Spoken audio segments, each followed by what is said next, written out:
It's very rare for a camera company to simultaneously release two flagship cameras, and Canon has done just that today. The R5 II and the R1 are now official, and man, they bring a lot of new tech to the game. Let's talk about it. Before we kick things off, big thanks to Canon Singapore for giving me an early hands-on with the cameras.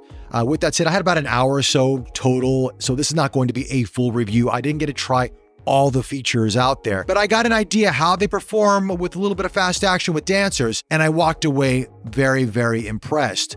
So with that said, my thoughts only. Both of these cameras share relatively the same tech for the most part. So about 80 to 90% of the technology that we're seeing inside these cameras are essentially the same. The differences are going to be the sensor size in terms of megapixels, 24 versus 45, the EVF. The R1 is going to have a higher resolution EVF, 9.44 million dot versus 5.6 million dot, which is the same EVF that we saw in the R5. 8K video recording inside the R5 II versus 6K video recording in the R1. Battery life, design of the body. Obviously there will be a little bit of faster performance out of the R1, being that it's the flagship sports camera. But for the most part, these cameras are relatively the same, which makes it a very viable option for you out there. So if you want to go higher megapixel, you can go for the R5 II and not feel like you're missing out on much. And if you want to go for pure speed and performance, the R1 is going to be your camera, and you're still going to get a lot of the same video functions that you're getting in the R5 II. Which camera are you going to go for? Are you disappointed? Let's dive into that right now. First, let's talk about the R5 II, which I think is going to be the camera for most of you out there. Price point wise, features wise, the R5 was a very popular camera. Now, of course, we had overheat gate when it first came out with the 8K video recording. And I think Canon has done a lot to improve that with firmware updates. The R5 II heavily addresses this in multiple ways, and we'll talk about that right now. First and foremost, you now have heat dissipation built into the body. So it's a little bit thicker than the R5, but you're going to see vents on the side and on the bottom of the camera. And that is designed to work in conjunction with the cooling grip. That's right, there is a new grip that has a fan built inside of it for cooling the camera down. This is going to give you, as Canon says, unlimited, but over 2 hours of 4K 60 recording continuously, and up to 2 hours with 8K video recording as well with this grip involved. There's no fan inside the camera itself. The fan is in the grip, but how it's designed is the air will flow from the bottom of the grip into the bottom of the camera and come out the side of the camera, and that's going to help with the cooling system overall. Now, I did not get a chance to push this because I was in a controlled environment, but we live in Singapore. It is hot and humid year round. So when I do get a production unit for review, I will test out this to see how long it records. But I mean, I don't think Canon would put out these numbers unless they really know that it works. And the fact they've made a cooling grip for this is a big win for videographers and photographers out there who are going to push this camera to its utmost limits. In terms of the speed, you're getting 30 frames per second in RAW in terms of burst mode when it comes to photography. 12 frames per second when you're using mechanical shutter. The 30 frames obviously is electronic shutter. Now, they have reduced the rolling shutter by 40% versus the R5. That means you're essentially getting almost no rolling shutter whatsoever. They showed me some sample images. I don't have those with me. I was taking photos of some dancers. I did not see any sort of jello effect or warping that you would normally see out of an R5. That has been controlled here. They showed me pictures of a tennis ball, which was circular versus being oblong in the R5. So look, I think Canon's improved this quite a bit. The R1 will definitely be faster. We'll talk about that in just a second, but the R5 II is right up there with the R1. So I think if you want to use this for sports photography or, wildlife photography, birds flying, or any sort of fast moving subjects, you're not really missing out with the R5 II versus the R1. The EVF is the same EVF as the R5. The body design is very much the same, but now we have a switch for video and photo. We have a full-sized HDMI port now, which is a welcomed addition. The screen is the same. It is a flip-out rotatable display. It's not a fully articulating display like we're seeing on the A7R5 or other Sony cameras. This is right up there with what we saw with the R5. So again, things have been improved and some things have stayed the same, but they really worked on the internals of the camera to address a lot of the complaints that users had with the R5 respectively. Also, when it comes to video, C-Log 2 now we have inside of it. You can upload your LUTs, custom LUTs. You can have it baked into the file, or you can use it as a preview. You can also separate your recordings now with the dual card slots. So you can go proxy in one, full size for the other. You can take photos and video at the same time. You also have false colors, you have zebras, and you have waveforms in the R5 II. The R1 will not have waveforms, it'll have the others, but this one you have all three. We have SRAW and RAW file formats. That's right, 8K, RAW, and SRAW. Now, I did ask the Canon team, I was like, is everything kosher? Because obviously this comes from Red, and they said that they worked out something with Red, I believe. And I believe it was probably before the sale to Nikon, but don't quote me on that. This is just something I heard. You got 4K 120, 2K 240.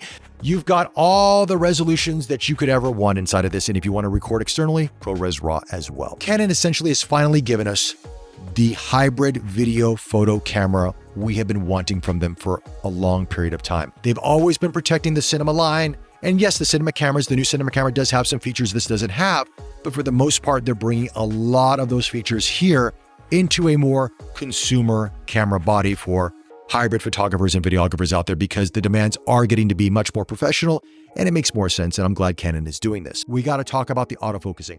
And I have some notes for this, guys. Sorry, because there's a lot of terminologies here which are quite new, and there's a lot to talk about here. They are calling this the action priority autofocus mode. And when I saw this in action, I have a demo which I'll show you. This is fascinating stuff, a step beyond what we've seen from any other camera manufacturer thus far. What it is essentially doing is looking at the entire scene and looking at where the action is going to take place. If there's a ball, if there is action and movement with a football player or a soccer player or a basketball player, it's going to go where that ball is going and where that person is making that sudden move. It's going to track them or go to them, that person automatically, which is great. And this is something that's going to help a lot of people, especially with the Olympics right around the corner. And I think that's probably why Canon released these cameras now, is to kind of get ahead of all the leaks coming to the Olympics. And they want the photographers using these cameras respectively. Now, I don't know how this works in other activities outside of sports, but I can tell you from the demos that I'm showing you here and what I saw, I was thoroughly impressed. Speaking of sports, there's also the dual pixel intelligent AF aided by cross-type autofocusing. What essentially this does is focus on the subject even through fences or through nets. And now you probably have come across this a lot of times. I have done this myself.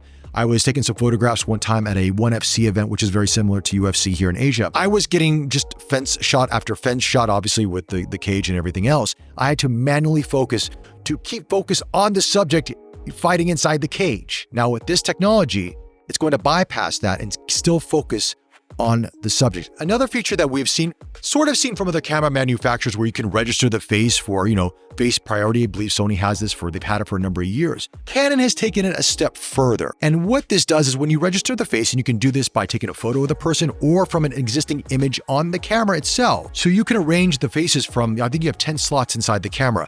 So one being the first priority, second, third, respectively, and you can rearrange them how you want. So if you're photographing a sporting event, so let's say Ronaldo's your number one face you want to focus on, right?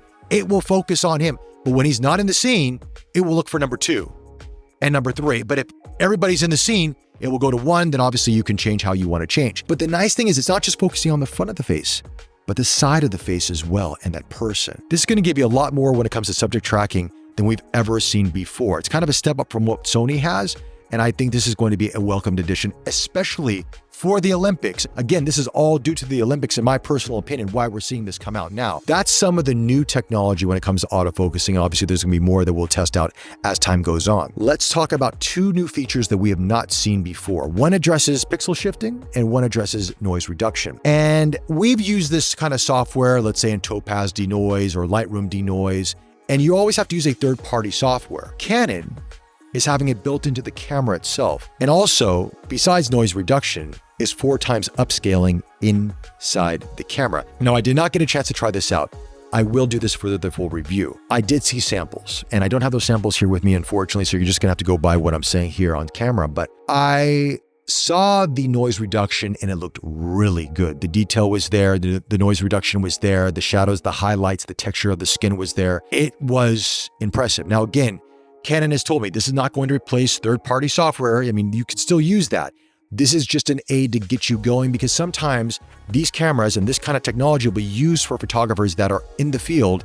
They need to get those images to their respective editor or publication ASAP, and they want a cleaner image. Now, versus the editor having to do it on their own desktop, they can now do it inside the camera, but you have to shoot RAW, mind you. This is done with RAW files. It will convert them to JPEG, and then you can upload it to your respective publication or editor and get those out there, and the images are going to look fantastic. And the 4 times upscaling is in conjunction with this. So you can do noise reduction, 4 times upscaling, and get the image out. A single image, or you can do a batch process on these images to do this. Now, obviously the R5 II, being the higher megapixel of the 2 cameras, will take a little bit longer. They're saying that it's just a few seconds. Doesn't take a long time to do this. And again, When I get some hands-on time with the camera, I will definitely check this out for the full review. Let's talk about the R1. I was expecting it to be higher megapixel than 24 megapixel. Essentially, you do not need to use the mechanical shutter. 40 frames per second in RAW, I believe it's 12 frames per second mechanical shutter. I think every big camera company out there has reached the level of readout speeds on their sensors where we're not going to get that distortion or rolling shutter unless you're dealing with, let's say,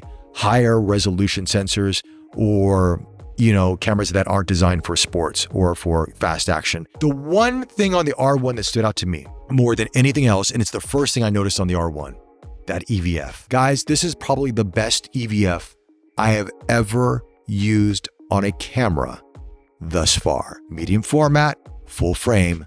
This is the best EVF I have used. It's 0.9 magnification, essentially 1-to-1 of what we're seeing. The EVF cup is so big. It is so comfortable to use. It blocks out a lot of the exterior light, but the screen inside is so big. It's so vibrant and sharp, and it's got a very high refresh rate. I think 120 hertz thereabouts. So there's no ghosting, no visual distortion, nothing at all. I saw this thing, I made a joke. I could watch Netflix on this EVF, and it's like that. Absolutely stunning. Second thing was the weight. It's actually quite light for its size. It reminds me of the R3 in terms of design and also size, the overall ergonomics. I would say the grip on this is better than the R3. It is slightly larger than the R3, and the texture around the camera is slightly different. It feels really good in the hands. For comparison, the Nikon Z9, right? Very robust camera, but you feel the weight of that.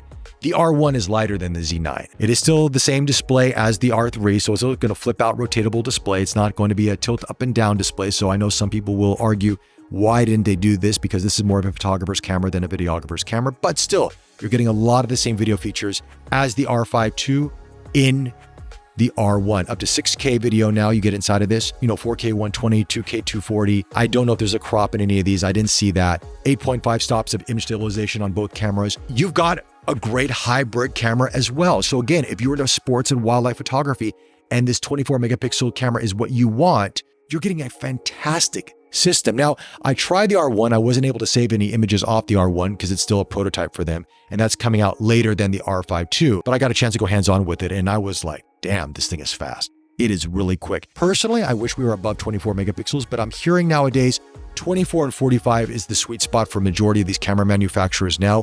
What they're going to be focusing on is the AI, the machine learning inside of the camera systems to give you better autofocusing performance in a variety of situations, better noise reduction, better overall image quality, faster readout on sensors. That's their focus now. So the megapixel race probably has come to a halt for the time being.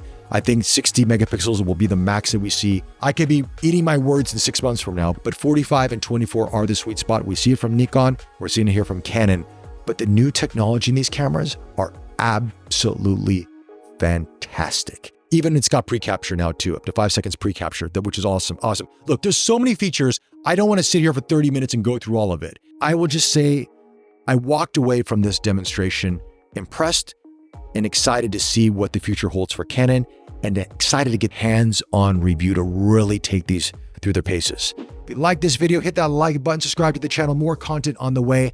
Thanks again for the support, and I'll chat to you soon. Bye.